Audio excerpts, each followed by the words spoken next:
Welcome to Brick by Brick. Join me, Lauren Winnett, as I share my personal journey of building a thriving real estate and hard money lending business from the ground up. Along the way, we'll explore the strategies, challenges, and breakthroughs that come with growing wealth. Whether you're a seasoned investor or aspiring entrepreneur, or simply curious about the world of private lending and real estate, this podcast is packed with actionable insights, real-world stories, and mindset tips to help you build your own path to success, brick by brick. Welcome to another episode of Brick by Brick. Today I have with me Brian Seidensticker. Did I get that right, Brian? Yeah, you did. Well done. Nailed it. So first try. Brian is going to talk to us about how he got into the world of tax liens, which is a really interesting subject for me, as I've been in real estate for 5 or 6 years. I've done a lot of different things, but I have never touched tax liens other than having them be annoying at closings and have to come out of pocket more to get things to close. I'm excited to talk to you about, Brian, understand that whole process, how you got into that, and kind of where you think the opportunities lie in that. But first, thanks for joining us on the show. Yeah, thanks for having me, Lawrence.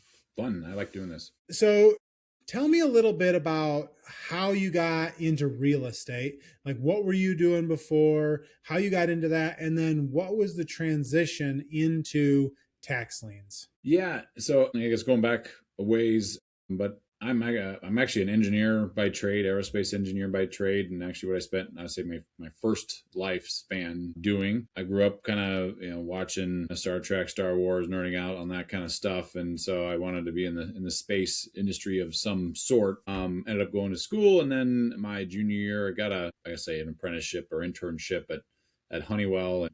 And then I found out what engineering actually was, or at least that style of engineering I had. My internship was design, and it was a lot of sitting in front of a computer and staring at a computer screen. And I had what I called my early 20s crisis. And I went, oh, this is not what I had in mind. I had in mind much more hands-on, probably what a technician does, right, in the industry. And really at that point is when I realized, okay, I want to do something else. And that was probably the first time that I really looked at that something else being, real estate. This is in the early 2000s, right? And so it was just before kind of the crazy explosion. And so I ended up finishing my degree, going into the field, but I had started, flipping properties on the side as kind of a side hustle. So what was the draw to real estate at that point? Like, it's a big shift from aerospace to real estate. Yeah, good question. It was the, my sophomore year of school. Got tired of paying rent, right, as a student. And so actually sat down with my dad and I and came with this idea of, why don't we buy a property, and then I'll just, get a few roommates. I had several great friends that ended up being roommates for several years, and really kind of timed it perfectly in the fact that we bought, the property for just under $150,000. And then, 2.5, 3 years later, we sold it for like $320. This is in the Phoenix, Arizona area, right? And so not having really the full understanding of how unique that scenario of that type of appreciation so fast. When I went to sell it, I kind of went, why don't I just keep doing this? This do this several times a year and you've got it made, right? At least that's what the thought was in theory. And I actually hadn't sold the property at that point, but I had a really good roommate who knew a lot about real estate. And he basically guided me in the direction of, look at, the value of your house. What has that done? And anyway, he pushed me in the direction of real estate. And then it just seemed to make a lot of sense, at least in theory. And so I guess I started, flipping properties, did 5, 6, 7 of those over the course of a couple of years. It wasn't a full-time thing, but in 2007, actually ended up upside down on a property. I was living in Arizona. We were flipping properties up in Montana, which is another, at that time, was kind of hard to do in today's world, post Yellowstone and that show. Like, if you can find any sort of deal in Montana, I think people would love to buy it. But at that point in time, I couldn't get rid of the darn thing. And so in an odd way, I actually was introduced to a tax lien on the wrong side of a tax lien. I got sent all these notifications, and Montana's odd in the fact that every investor, typically in most states, the county sends your notices of a potential tax lien. Montana, every potential investor has to send you a certified notice. So I got dozens of these certified notifications in the mail of, threatening, various threatening language, but got the message of, hey, your taxes are delinquent, we might buy it, right? And if it goes unpaid for so long, you might end up losing ownership of your property. And to me, that was just so foreign. Like, how does this happen? And probably, right, I had this epiphany a few months ago when I got asked a similar question, but if I were in any other state where just the county was setting the notices, I probably would have never thought twice about it.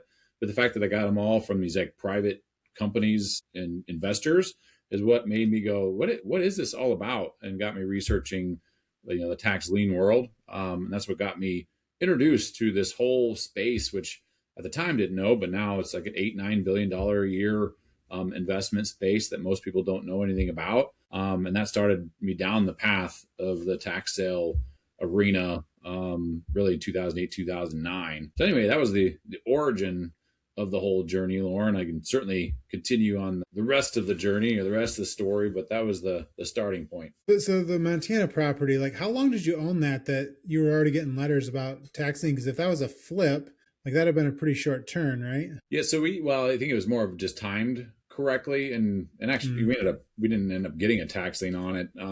The way, I could get really into the weeds. The way Montana works is at that time it was first notice, like first that could prove, first to the courthouse. This is weird, right?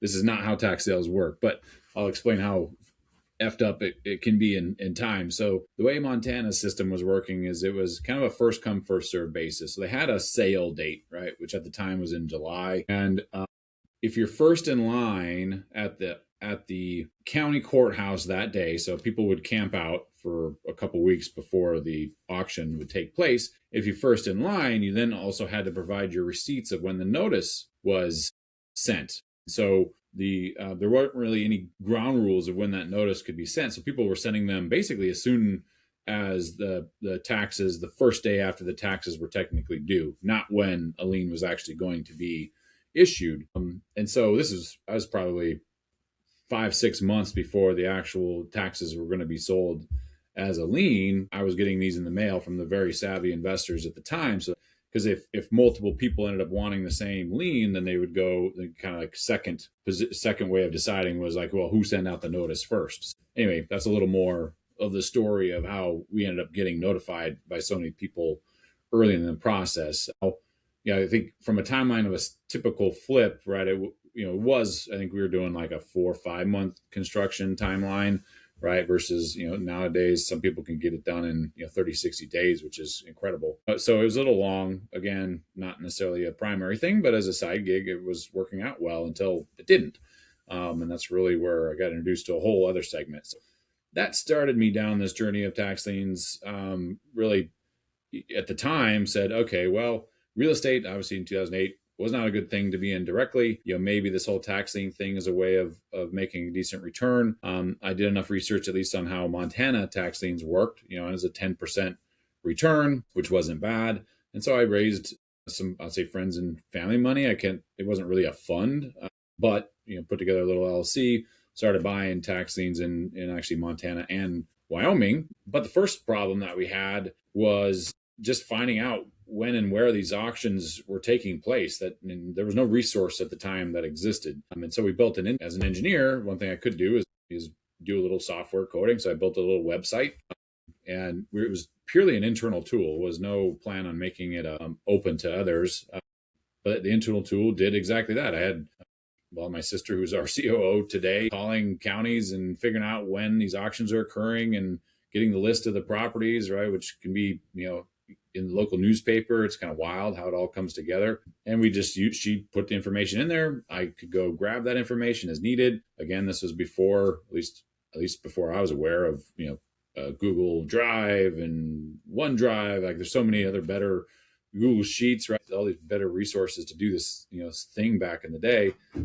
Built this website. Well, I was showing a friend at the time at a conference, and he goes, if you were to make that available to the public, right, charge something for it. He didn't really have any idea what to charge, but he goes, you'd probably help cover some of your overhead. And that's really what we did. At the time became taxliendatabase.com, opened it up to basically the general public to sign up. And within a year, I had a gentleman that I connected with who took it one step further. He was in New Jersey, and he was taking the lists, and then he would process all the property data for lien investors. And we decided to join forces and take what he was doing in New Jersey and take what we were doing, which is really nationwide, and try to combine them into a nationwide tool. And that's what became what is now Tax Sale Resources. And that was in 2010. And really by 2012, I'd say got out of buying tax liens ourselves for two reasons. Only so many hours in a day, right? So we had to choose one, and the software business was growing, much faster than the tax lien business was growing. And then we started getting more and more institutional level clients, right? Folks investing anywhere from $5 million to $90 million a year doing this, and we didn't want to ever be looked at as a competitor or potential competitor to them. And so we dropped the whole direct investing, at least in tax liens, in 2012, and really took off on doing just the software data analytics platform from that point forward, and really and still do that today. So Tax Sale Resources answers all of those basic questions I had no answers to originally, and then goes several steps further, and as a obviously I'm biased, but as a pretty cool software platform, you can go in and plug in your information, and kind of flips the whole model on its head. You can say, I'm looking for this type of property or this type of lien, and then it'll tell you what sales are occurring that have those type of assets. And it used to be you just found the sale and you went and bought whatever you could, and it's gotten competitive to the point where you have to be a little more selective in order to get that edge. And so the software platform does that for you. And so that was really between 2012 and 2018 time frame. That's what we did. Like to say, kind of honed our craft and got better at it. And in 2018, one thing we noticed is we pretty much, there's really not that many large tax lien investors, nationwide. Less than 150 for sure, probably less than 50, like really large ones. But we did notice on the tax deed side of it, and we can dive into what I mean by tax liens versus tax deeds later, Lauren. But on the tax deed side, there's tens of thousands. They're just standard real estate investors that understand kind of this unique avenue of buying real estate. And we didn't have a whole lot of users on our platform for it. So when we started talking to folks, one of the biggest things that they identified as a pain point is access to capital. It's a very cash intensive avenue of acquiring properties, because you can't get bank financing, you can't get title insurance on these type of acquisitions. And so we initially set out with trying to solve that problem by partnering with a bank that we knew was already active in the tax lien space. We didn't think it was much of a jump, right, from tax liens to tax deeds. And really went all the way down the path of getting them comfortable with the data that they needed to understand, like how the model is going to work, what the risk looks like, right? And ultimately, from my understanding, they were very much on board with the model and doing what we had intended, which is kind of a lending tree model. Like, hey, we just want to sell software. If you use our software, you get access to capital to do this, right? Why wouldn't you hop on the software? But one of the snags that we ran into, or the bank ran into, was when they got to where they needed to get some definition from DC on, like, is this a real estate security, or is this real estate, right? And I'm not a banker, I don't know all the nuances, but those are two very different buckets. And if they get caught putting assets in the wrong bucket, they can get fined, right? And because they couldn't get that clarification from the SEC, they basically said, well, we might be okay for a while, but the next regulator comes in, has a different opinion, and then all of a sudden slaps us. So unless we can get some, verification from SEC, we're out. And that was I guess a door closed scenario for me and us. But on the other hand, I definitely am a believer, have been, and will always be, like, all right, one door closes, you just got to look for the other door open or windows open, right? There's somewhere else to go. That's when we finally, said, hey, what if we started a fund? And that's when Mount North Capital, which is the fund that we operate today, really came to be, and with the entire intent of focusing on the tax deed space and working with local tax deed investors and providing that capital through a partnership structure to enable them to do what they're doing on a larger scale.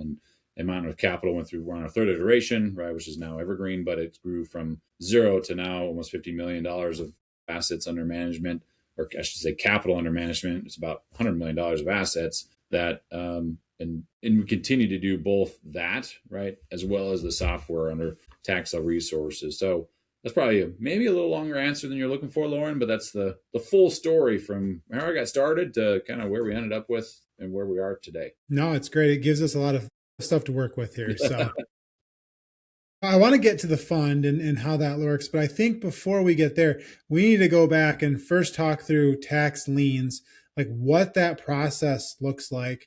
And then when we understand that, then we can jump into tax deeds. Sure. Yeah, perfect. I guess a little more background. In mid 2012, 13, somewhere in there, I ended up joining what's called the National Tax Lien Association. I'm a board member of the National Tax Lien Association, and I'm one of a few of what they call certified tax lien professionals. It's not an acronym that many people have after their name or know what it is, CTLP, but it basically says, I think less than 30 people that NTLA has designated with enough experience and involvement in the space that I really actually know what I'm talking about versus, many folks out there that probably have a broad overview of what they're doing, but haven't really done it, right? Or don't have the in-depth knowledge of it. So anyway, I guess to pat myself on the back there a bit, Lauren. But what a tax, I think it helps to really understand the full picture. So I'll kind of answer both, right? Of like where tax deeds come into the picture versus tax liens. And it really starts with a point in time where most people don't even think about, which is like what happens if you don't pay your property taxes? Because that's what we're not talking about for those that are like, what the hell is this guy talking about? I'm not talking about IRS tax liens. I'm talking about property tax liens. So what happens if you don't pay your property taxes? And really it ends up being a deal that's made between the county, right, or the jurisdiction, right, because it's actually done by the city in some states, and a private investor. Because what the county or the jurisdiction needs is they need to balance their budget, right? If one person doesn't pay their property taxes, a couple $1,000, not a big deal. But I can tell you, some of the largest tax lien sales, Cook County, New York City, we're talking hundreds of millions of dollars of unpaid property taxes annually. And that's a big deal when you talk about what do those dollars go toward, right? Paying teachers, paving the roads, right? Paying policemen, firemen, right? That's a large chunk of dollars that they need in order to actually operate efficiently. And so what they did way before my time, right, there was the structure of a tax lien concept, which is, hey, investor, right, third party investor, if you can provide me that operating capital that I need, right, the amount of taxes that are unpaid, I will, whenever that property owner does pay their taxes, and the vast majority do, I'll provide you your principal back, plus whatever that interest rate or penalty that was applied to their bill, right, because you don't just pay the property taxes, you got to pay more than that when you're late. I'll give that late payment to you as the investor, right? And on top of that, I'm going to put a lien on that property, just similar to a mortgage, but has priority to a mortgage. So if the property owner never pays their property taxes, you, investor, I guess, could foreclose on that, just like a mortgage holder could foreclose on the property and recover that capital down the road. And that's the mechanism that was invented. And that's the tax lien. Investing is essentially an investor purchasing, I compare it like a micro mortgage. You're purchasing a miniature note on a property with a superior holding position above a mortgage. And you can do that from. So in practical terms, right? This happens generally on properties that are paid off, right? Because if you've got a mortgage, generally they're collecting escrow for paying the taxes. And so you don't have to worry about the mortgage in place, right? Yeah, well, you don't have to worry about mortgage in place in general, right? And smart mortgage holders will make sure that those taxes are paid for that exact reason. But you would be surprised on how many tax liens are sold on properties that do have a mortgage on them.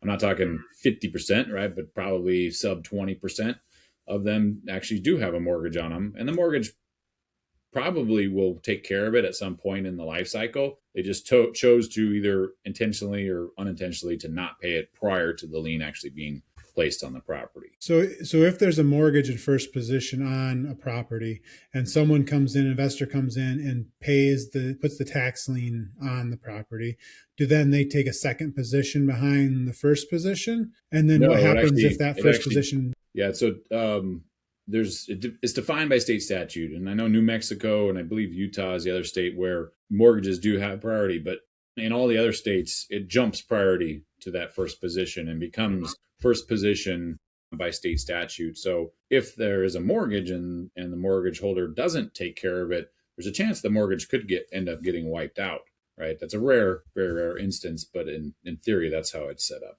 And it's to ensure that the taxes would always eventually get paid. So let's say there's a mortgage for $100,000 on a property and someone's a year behind on taxes. An investor would come in and say, pay the $4,000 or $5,000 of taxes and jump the first position. And so now they have a lien of $4,000 or $5,000 in first position that they could then foreclose on. And then the way that works for second, right, is then the property gets sold at whatever value, and anything over what the first position is goes to the second.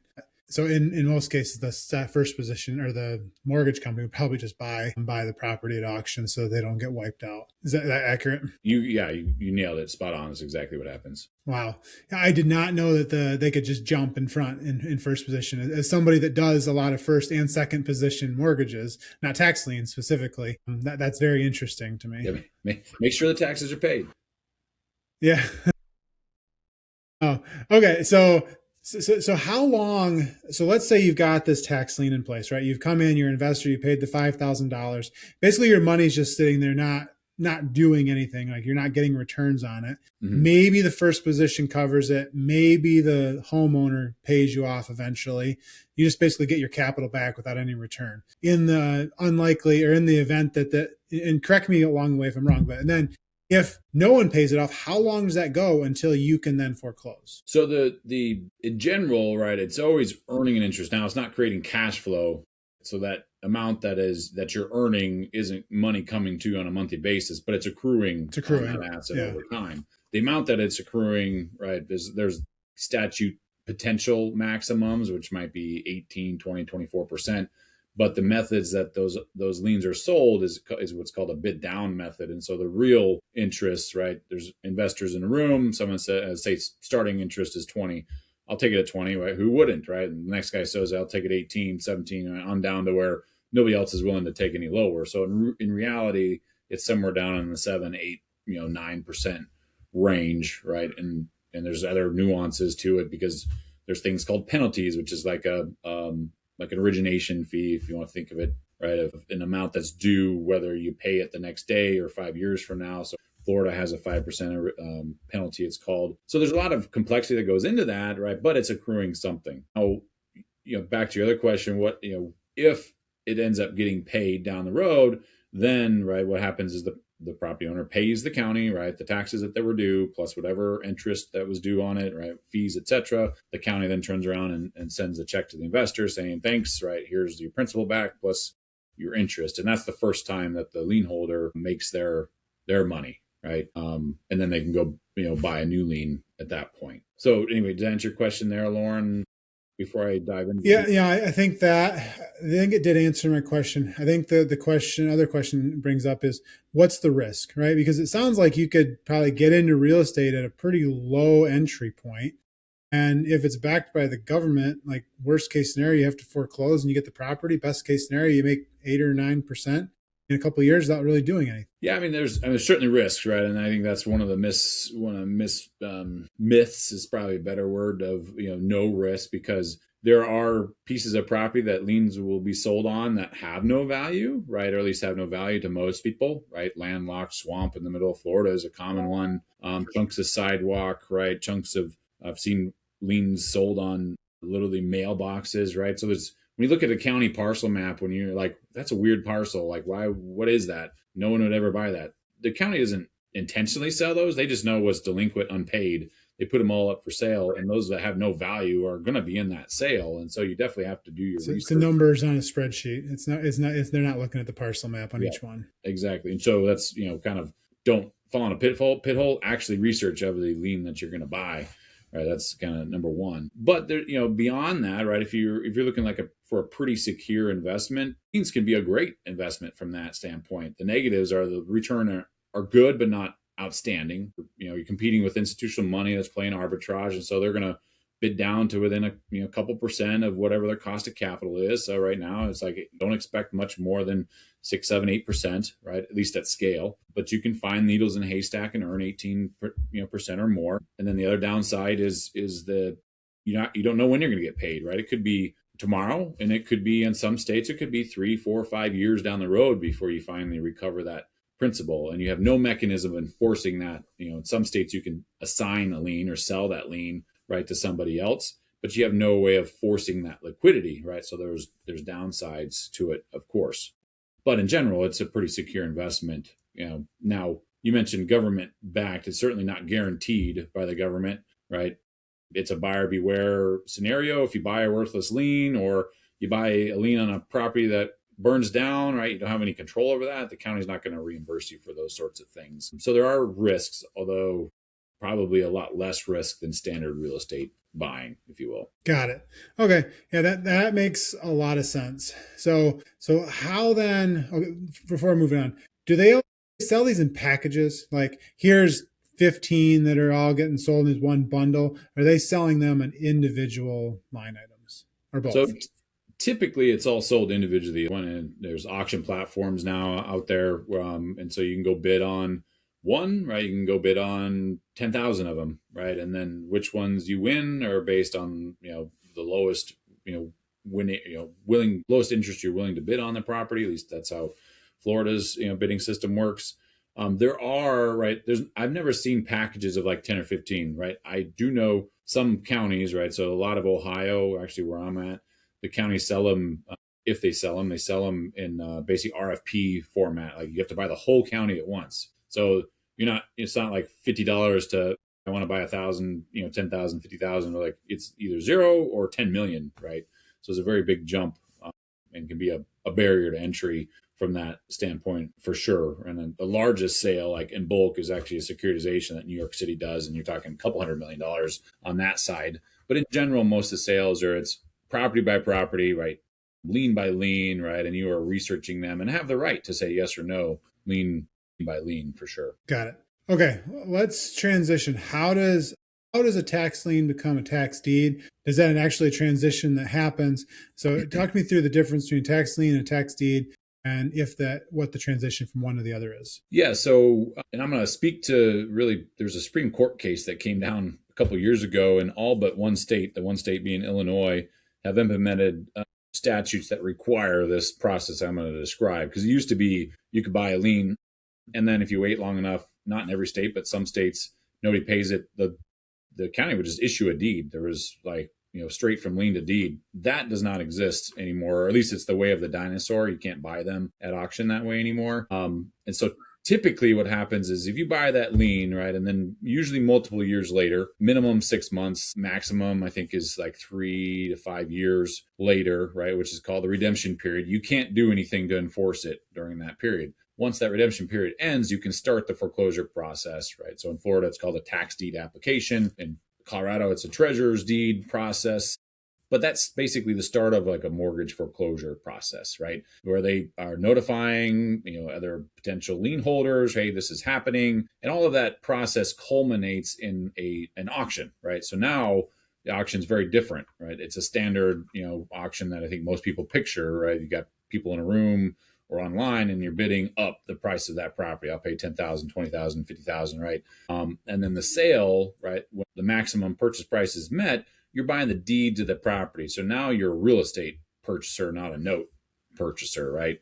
And all of the headache that comes with it, right? So if it's got code violations, you got to figure that out. It's got to fix the roof, you got to figure it out. They don't, and I think to my knowledge, Michigan is the only state that actually goes through and get some information about the property. But in general, you have no idea who the occupants are. If there are occupants, right, it can be occupied. You have no idea what the interior of the property looks like because you don't technically legally have access to the interior property. So there's a lot of risks from that standpoint, but you're buying that real estate. And so the potential upside also isn't capped. So you're not looking at a 5, 6, 7, return. You're looking at a much higher potential return, but obviously the risks come with it. And so that's the difference between tax deed, which you're buying the real estate, and the tax lien, which you're just buying an interest in the real estate. You're not actually buying the real estate itself. So there's not an actual handoff in like, I've got a lien and now it's going to become a deed. It's more like now the process is going through foreclosure, and then whoever buys the deed, those funds are used to pay off the tax lien and whatever else is owed to the government.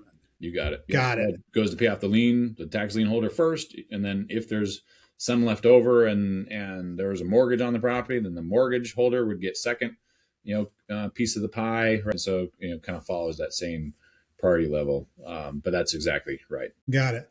Okay. So, and then in the deed side of things, so, I think this is the piece that a lot more people are kind of more aware of. You go to the courthouse steps and bid on the property, and you probably have never seen the inside of the house, but you've probably driven by it if you're an investor and you have a rough idea. This is a real capital intensive process. And we've talked about this a little bit because let's say that house you're going to buy it for $120,000. That's like you need $120,000 in cash, like a check. And a lot of times those monies are held at the courthouse, right, until the sale or and then we can also talk about the upset bid process as well. Yeah. So because you're in North Carolina in the upset process, which is unique there, but you're exactly right. It's a very cash intensive because in most states, you have to have the cash right then and there at the auction. So if you're willing to bid $100,000, you're going down and handing cashier's checks right then and there. You don't have 5 days, 30 days, 120 days to go line up bank, financing and come back, right? So if you don't have the 100K right then and there, like you can't bid. And then it's also harder because you don't get title insurance with that transaction. So you eliminate, I'll say 99.99% of banks out there. Actually, I don't know of a bank, right, that would lend without title insurance. And because of those two things, you're exactly right. It's a very, very cash intensive process, right? And it's usually not in a state that you can go liquidate that property or sell it as is. Maybe, right? You have to put some more capital into it, pay other back taxes. You got to, get the, yard cleaned up and pay those kind of code violations. So there's more expenses on top of that when you buy it. But right, because of all of those risks, right, you're typically not buying them at 100% of market value. You're buying them at a pretty, in some cases, a very significant discount to market value, right? And that's the reward that comes with those added risks. Have you seen any issues where not having title insurance on one of these purchases has come back to bite the investor in the butt? Yes, right. It's rare, but there's things that happen, right? And one example would be I like to use Florida as an example. Some states use a judicial process, right? And some states use an administrative process. So states that use administrative process, I've heard of these things more, right? Because it's basically the county treasurer or somebody at the county that's doing this, and they don't always have a law degree. They don't know exactly what they're doing.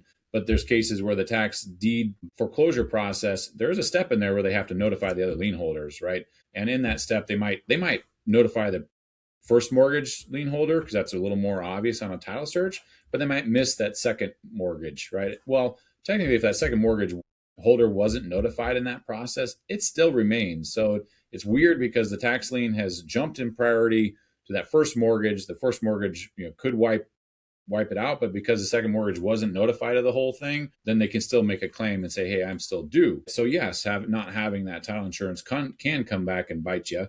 Right. And that's just one example of, several ways it can bite you. And that's why when you're underwriting these type of acquisitions, there's the asset underwriting, right? What is that property worth, which most people are familiar with if you're in the real estate space. And then there's the title underwriting side of it, which is one thing that we do, which is very unique, which is what is the other we call garbage that you're going to have to deal with, right? And it's not that garbage can't be solved. It typically can always be solved in some way, but what's the cost associated with that, right? And so you have to discount just like any other repair, right? You're repairing the title. And what is that going to cost? So that reduces the value of that property by that repair cost. So my recommendation to someone that does this regularly is request for at least a 20-year title search. And the reason I say that is we recently had a property, or last year, we did a loan on a property in first position in Georgia. The borrower never paid us. We had to foreclosed on them, got the property all the way to closing with the buyer, and then found out that title had initially missed 2 water bills or water bill for previous 2 owners for a total of about $19,000 worth of water bills that then we had to, And so we had 2 options at that point. We could go back and file a title claim, which we had every right to do, but then we would have lost out on our closing because the closing was like in 4 days. And so we had to go back and negotiate down the water bill with the county. And we got it from 19,000 down to about 10K, but it was still 10K of additional loss kind of out of our pocket. Expense that we wouldn't have realized if we wanted to wait another 9 months, because every title claim we've ever done has taken like 6 months to get through. So we just didn't want to wait that long and get the property off our books. So get your title, get title insurance if you can.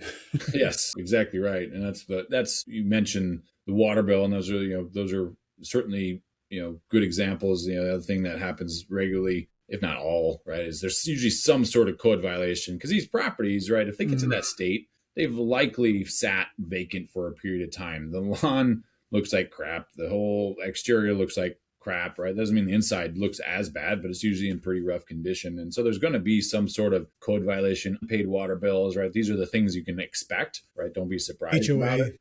HOA liens. HOA liens, yep. It's just, do your homework on those right before you get into it. So at least when you buy it that you have prepared for it, right? Those are things that are come, but at least you've prepared for it and you're not surprised by it.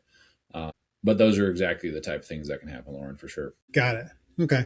All right. And so talk to me about, tax sale resources. Now, so we've kind of gotten up to that point now. We're talking tax deeds. Talk to me about tax sale resources and also, what your fund does to kind of help investors with this like capital intensive piece that when we're talking about tax deeds. Yeah, so essentially what Tax Sale Resources does is compile, we compile almost 9,000 auctions a year, right? And we the sale dates themselves, we go get the sale lists, right? And that runs anywhere from easy, meaning a nice auction platform that has an Excel file you can download, to there's, New Jersey is famous because it's by municipality. So there's 566 different townships and villages in New Jersey, each have their own individual sale. And a large majority of them, the only way to get the tax sale list is you got to get on the list with the local newspaper that sends you a copy and you got to scan it in, right? So we do all of that, right? And then we take it one step further. We have all the property data associated with those, right? And probably the biggest, I don't know if complaint, right, or explanation that we get regularly is we don't do anything that you can't do on your own. You're exactly right. Like those folks are right. It all comes down to like how much do you value your time researching those things. The platform compiles, 1.5 to 2 million properties worth of that information a year, right? And then in a decent sized tax lien sale, you're talking 5,000 to 10,000 different properties, and you can do all that yourself, right? The property appraiser site is there, right? There's no cost other than your time, but how long does it take you to do that, right? And then if you want to apply criteria to that, say, hey, I only want to buy single family homes worth, 300,000 or more, right? That have, only a 1 year of back taxes due, right? You can apply all those things and you get your subset of the, 55 tax liens that you want to go buy. You can do that in a couple minutes versus doing that on your own manually. I know some guys that have been in this space since like the 90s.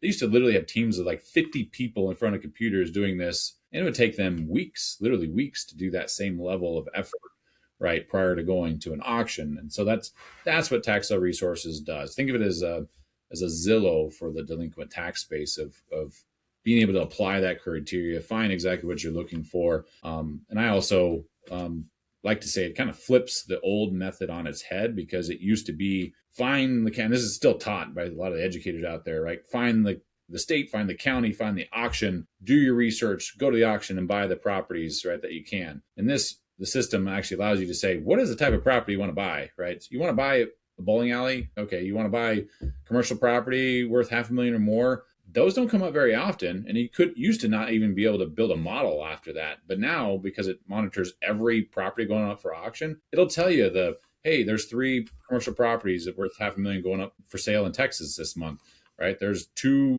bowling alleys for sale in California next month.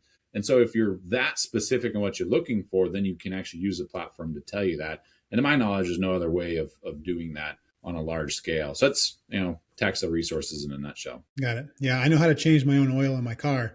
Doesn't mean it's a good use of time to do that. Yeah. Right. Or yeah, I learned how to sew when I was in high school, but I certainly don't sew my own jeans. That's for sure. Yeah. Makes sense.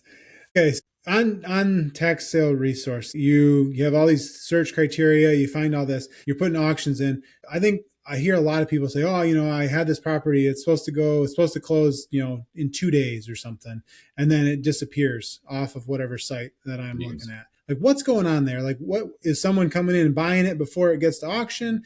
What is the scenario where that happens, and how often does that happen? Right. That's called we call it pre-sale redemption, right? And so a lot of things are happening prior to that auction date, right? And really, it's notices that are going out to the previous owner saying, right, if you don't pay your property taxes by this date, right? If it's a tax deed auction, hey, you might lose your property, right? If it's a tax lien auction, hey, you're going to owe X dollars a penalty, right? It's like highly motivating for the previous owner to do something about it. And so the vast majority of those that disappear is the previous owner just coming in and paying the property taxes before the sale, which is what should happen, quite frankly. Now, there's certainly an instance where maybe that previous owner has an issue and they try to sell the property and they finally close, right, a couple of days before the tax lien auction, and the proceeds from that sale go to pay off, right? And so that has changed hands. But that is not the vast majority of those.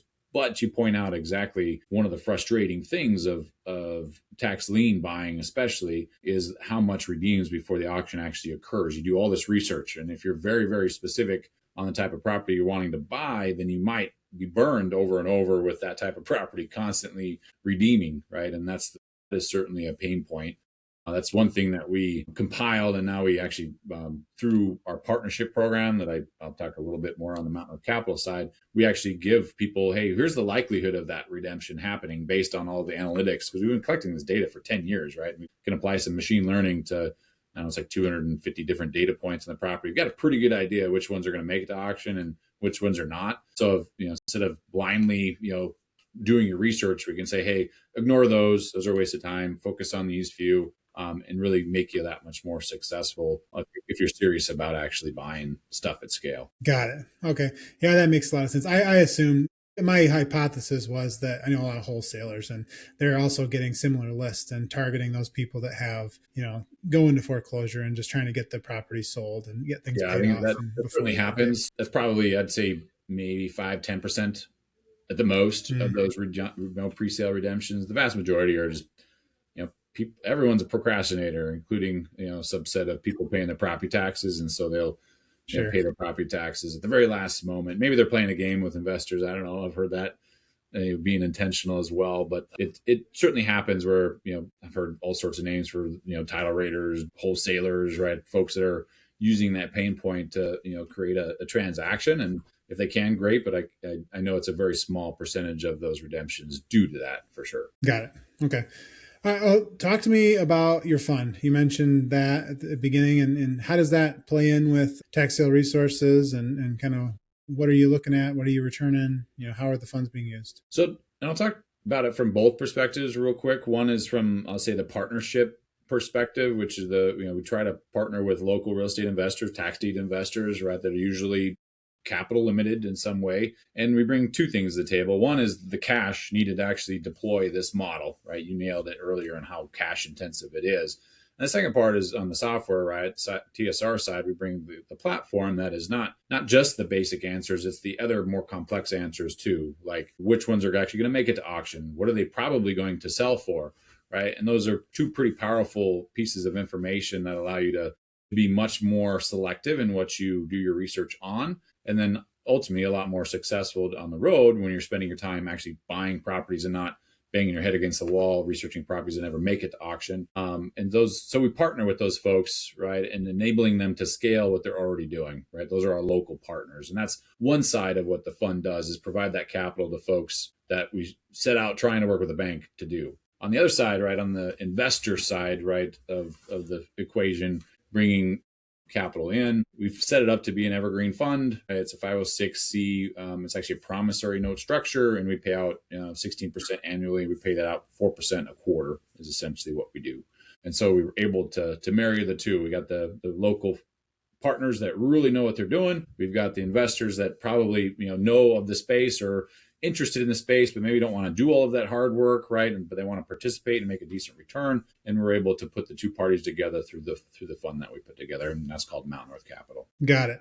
And so just so everyone knows, 506c means all of his investors need to be accredited, but yes, just wanted to make sure you point that out. Means we can speak about it, right? But you do have to be accredited. That's right. Yeah, it's not. You do have to have. It's $50K minimum investment. A minimum of 2-year lockup period. But if you're not accredited, then unfortunately, it's not. You're not able to participate. Got it. Awesome.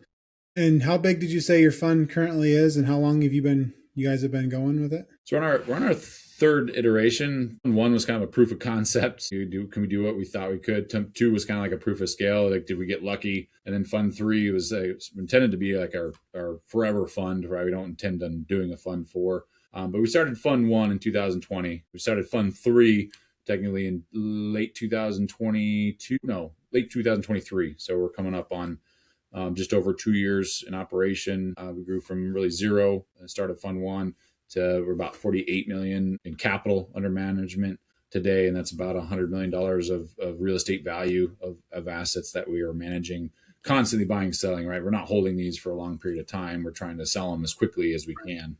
But that's where we're at right now. Awesome. Well, if anyone wants to reach out to you and learn about how to use tax sale resources, or learn about your fund, or just get in contact you about tax liens or tax deeds, like what is the best way for them to reach you? Yes, if you're interested on the platform, just a platform side, just go to taxsaleresources.com. It's that simple. I mean, if you want to talk to somebody, there's a 800 phone number on there. There's real people answering the phone on the other end. And if you want to get in touch with me, they can get you in touch with me.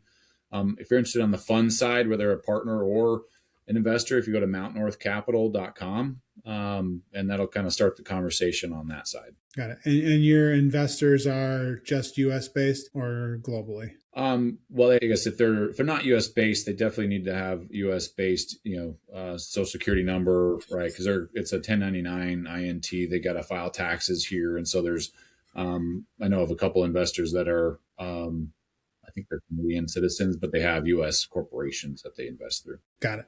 Okay, great. Well, I will make sure that all of your contact information and your links and everything are in the show notes. So anybody can reach out to find out about tax deeds, tax liens, and maybe learn about your fund. As we get ready to close, anything that we didn't get to talk about that you think that the audience should just kind of keep in their mind as they've listened through this as kind of a last takeaway? Well, I think in general is if you've listened enough to say, hey, I want to go buy tax liens because it sounds low risk, don't forget that there is the risk there, and do your research, and talk to, a professional or an attorney in the space to really get all your questions answered. I found AI to be absolutely brilliant in having those conversations initially. Right, you can save yourself hundreds of dollars an hour from talking to an attorney, but also I've noticed that ChatGPT and AI isn't always correct on everything. So take the results of those conversations, have a final conversation with an attorney familiar with that state.